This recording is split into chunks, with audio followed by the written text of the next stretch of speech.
Hey guys, this is the XRP Cowboy. Hey, this is Billy. It's an original night. Sorry about that. But sometimes my songs get less views because of the algorithms, I think. But I don't know anything about tech, so I'm doing originals. I'm hoping I get more views and likes and subscribes. We're going to do a contest. It's going to be between $100 and $500. There may be 2 winners or 3.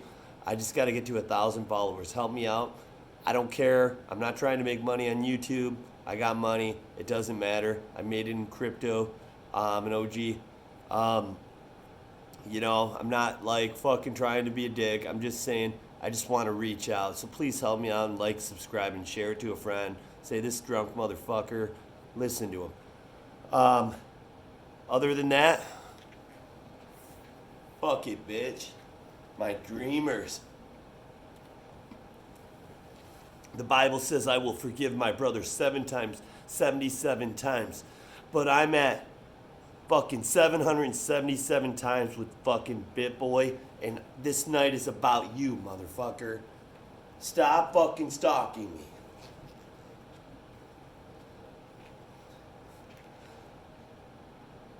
I'm like 3 inches taller than you, motherfucker.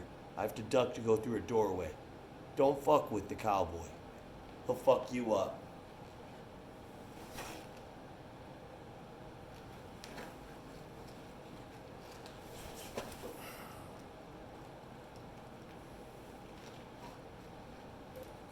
This is a song I wrote about a girl. And I thought she was the best thing ever. But this is the point of all of this. If things seem fucking bad, it's not over yet, At the end of the day, things are going to be good. It's not the end of the day yet. If that didn't happen, and broken up over some stupid fucking bitch, I wouldn't have met, my wife. And I wouldn't have these beautiful kids, It was the best thing that could have happened to me. And that's what I deal with every fucking other day with XRP. Ups to fucking downs.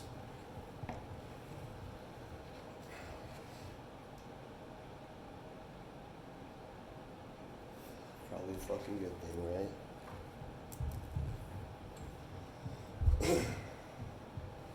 I just wanted to say I'm sorry, and I'm sure it won't mean a lot, so I guess I'll just sit here sorry, 'cause I'm not exactly what you want. The truth is I saw this coming. I saw it from a mile away. How you think it makes no sense. You think you'd be better this way. Fuchsia flowers. Fuchsia flowers on your hip. Fuchsia flowers. Fuchsia flowers on your hip. You were out at the bar, you saw me. You couldn't help scream my name, but the smile on your face convinced me, yeah, you're still dealing with my pain. The truth is I saw this coming. I saw it from a mile away. How you think it makes no sense. You think you'd be better this way, and all your birds will fly down to your little hip, flying far from your painted flame, where my heart used to sit, yeah. Now it's been a little while since I've seen you, and I hope our dog's doing okay. All these girls now, they make no sense. I love they wanna take your place, and all your birds will fly down to your little hip, flying far from your painted flame, where my heart used to sit, yeah. Song's titled Tattooed Girl. She had fuchsia flowers and birds and fucking shit, you know? Painted flame, you know, all that shit. But it's not about that. It's about XRP, and that's what we're talking about here. You know, my dreamers. Babe, I had a dream. Woke up in a sweat. Darkness all around me. I was caught in its net. Tried to reach to you. You ever fucking buy a bunch of crypto and it crashed? And you were checking it all night and eventually that just became your alarm clock every 45 minutes and you couldn't sleep at all? I was there. And if you're a fucking OG, you were there too. You get weathered, right? What are you gonna do? Sell? You can't. You lost too much fucking money and you don't want to tell your significant other. Because you needed that money. But you were doing it for the right reasons. You were doing it for your fucking family. And you know what? I'll tell you. I remember buying XRP in 17 at $1 and watching it go up and telling my wife how great we were doing. And we had little kids, and that was every dime I had.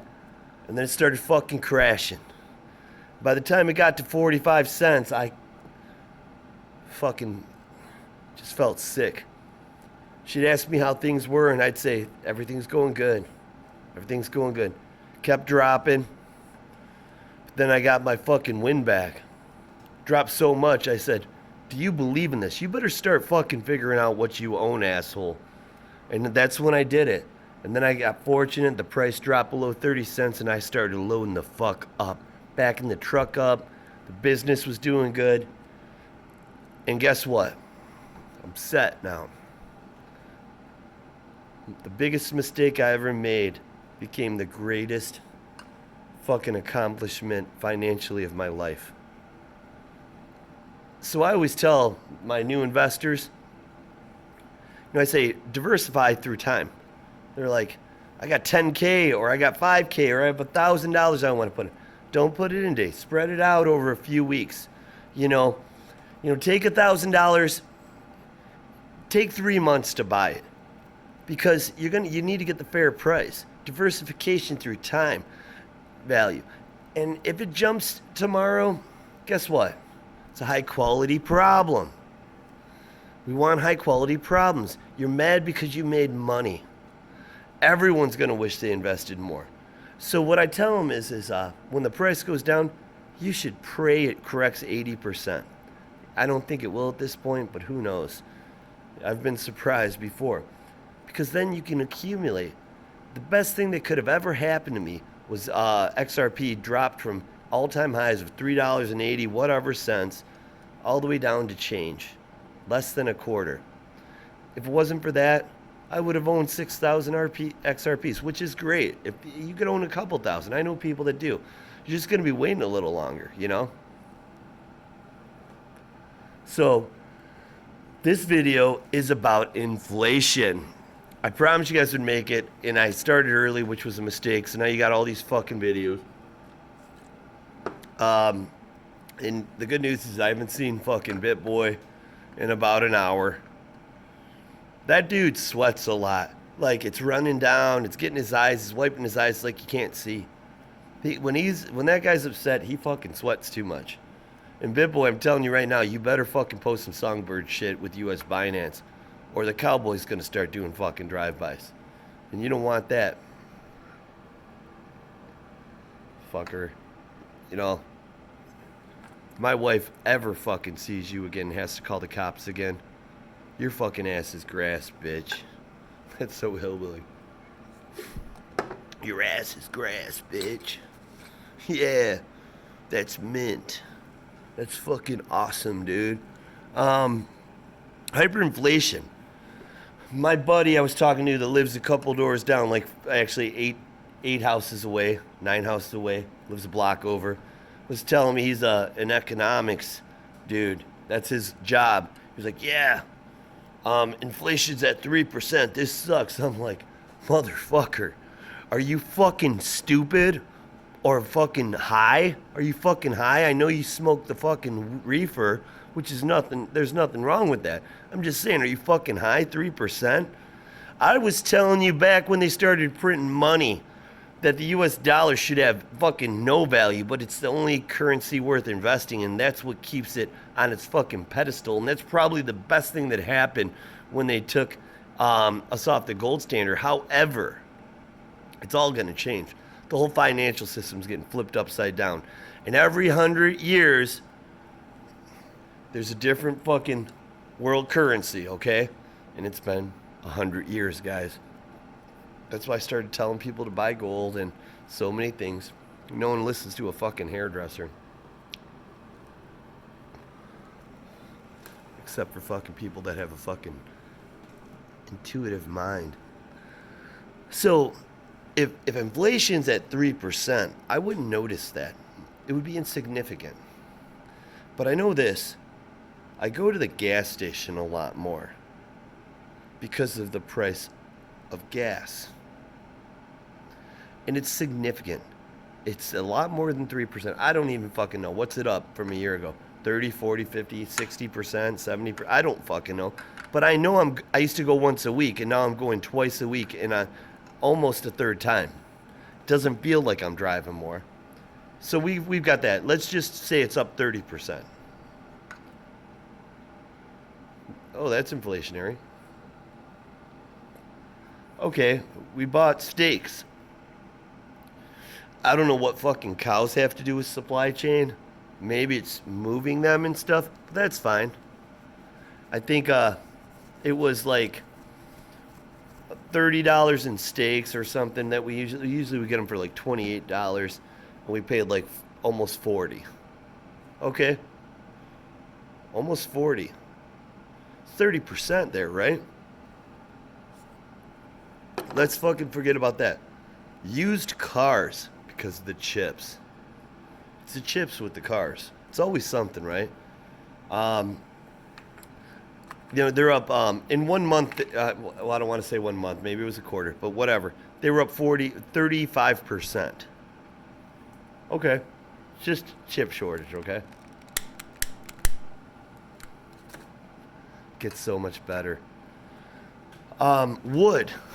I'm building a new fucking building in 2x4s. I used to buy them for $3 and something cents, and they were like $12. That's like 3-4x, right? Supply chain. I live in fucking Michigan. We got a lot of woods and trees and shit, but I get it. It doesn't work like that. Okay, that's fine. My business, my products, they're keeping them down. They're working to keep us down. But my $6 tube of color is $7 now, $6.99. Doesn't sound like 3%, does it? It doesn't. You know? We're not talking about a 10-cent increase here. This is hyperinflation. And I would argue it's going to get worse. And the crazy shit about it is they're discovering that supply chain issues are not strictly due to the restrictions of, the boats that they're holding up deliberately because of the financial reset. They're finding that it's consumers are buying more. No one's working, even though unemployment's run out. See, that's the problem with not having financial literacy. The more money you give somebody, the faster they'll spend it. If you give somebody $1 million with a $10,000 mind, that million will turn into $10,000 extremely quickly. You give somebody $10,000 with $1 million mind, eventually that $10,000 will become $1 million. And that is financial literacy that they will not teach you. I guess some private schools are now. But That's the problem. So where are we going with this?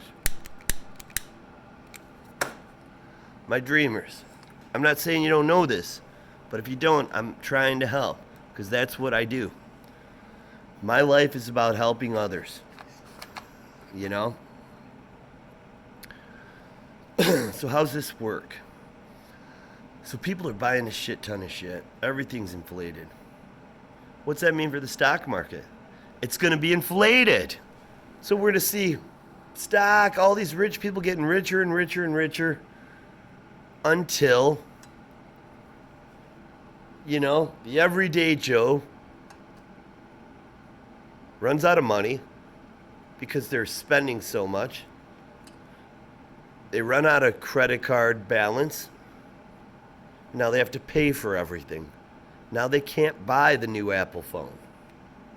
They can't buy the lumber. They can't go out to eat and pay 30% more or 20% more. They cannot do that anymore. Now the goods depreciate. Not the value of them, but the purchasing of them. Now earning reports go down. And who wins that? The wealthy, because they can survive this. They have money. They look at this as an opportunity. When things are going down, they buy. They position themselves. It's all the plan. And ultimately, the crash comes, right? I wrote something down. At the end of the day, oh no, I was going to say, you'll see that this is true. The cowboy is 100% correct here. You're going to see this. This is the other thing. What else is inflated? Homes. We're all brilliant for buying our homes. We could have bought them 5 years ago or 6 months ago or 2 days ago. And they're all worth more. It's like a miracle. You're a genius. We're all geniuses, right? Guess what? We're not. We're not. Most people aren't. It's all part of the fucking plan. Pandemic comes. They allow you to freeze your mortgage for like a year. And you can defer it to the end. You can't, but here's the problem. Because you deferred it to the end, you cannot refinance it. Okay? Which would have been a good solution. But because you displayed that you can't make your payment, so they won't trust you for that. It's not that they won't trust you, they just want your house. So what do? They say you can defer it to the end. But they ask you these questions, like, are you working? Well, they didn't tell us they'd ask those questions when we decided to defer it for a year. And they say, can you prove that you can afford this mortgage payment?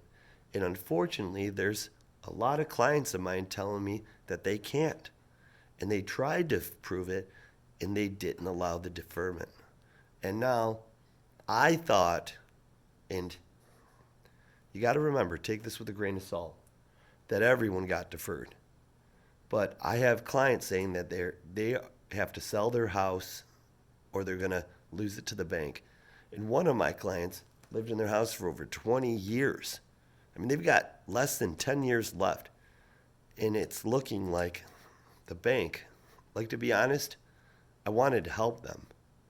You know, but I have a responsibility to my family and my brothers and my mother and everyone else, not my direct family, and my workers. So it would just be irresponsible.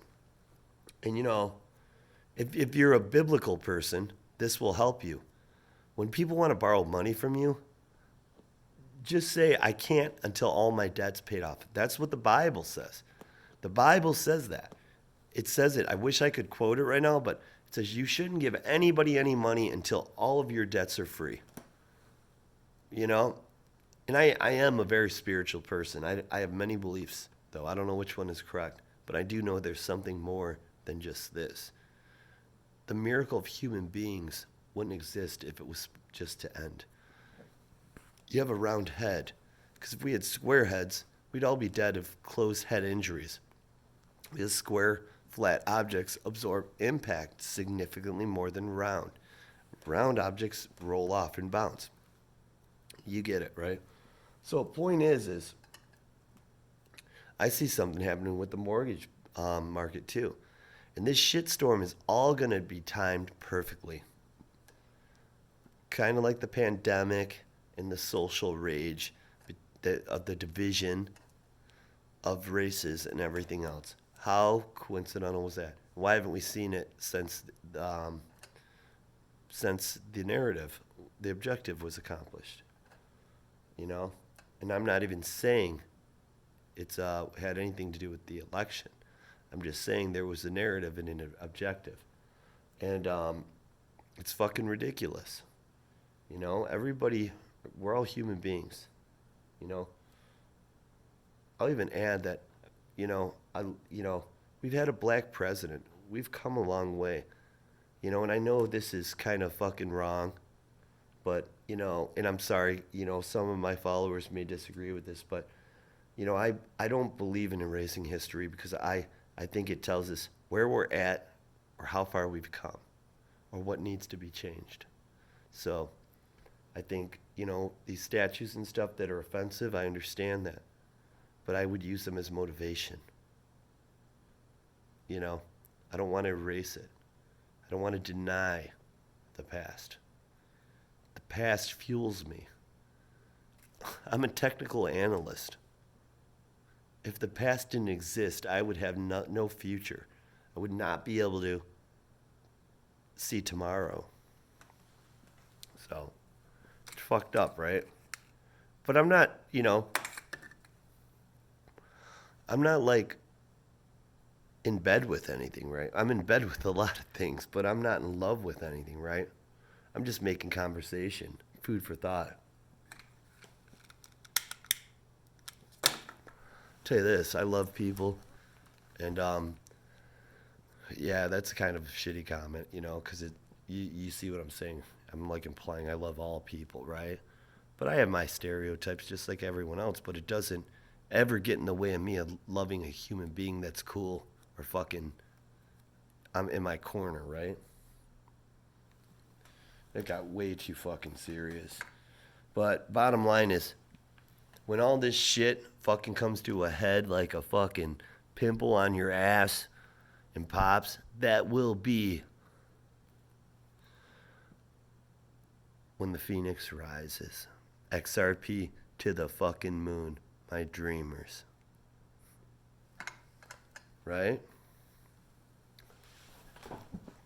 Let's sing a fucking bad song. Dirty. Dirty. It's about a girl that cuts herself. And the blood stain, it's black, isn't really blood. If you know what I'm saying.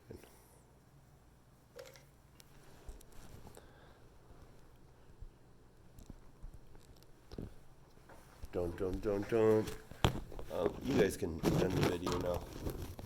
This is all about me just finishing my night happy. You play with razor blades, scratching yourself like the pain will make you safe. It's not really a razor blade, it's a... I remember you as a child, a sweet little girl with a made-up smile, and it painted you sweet. Now run, I'm coming so far. I see you coming. Scratch your skin, stick it in, 'cause my blood stains black. You say you need the truth, a cut-up girl with a painted youth, and it painted you sweet. Now run, I'm coming so far. I feel you coming. Scratch your skin, stick it in, 'cause my blood stains black. Love.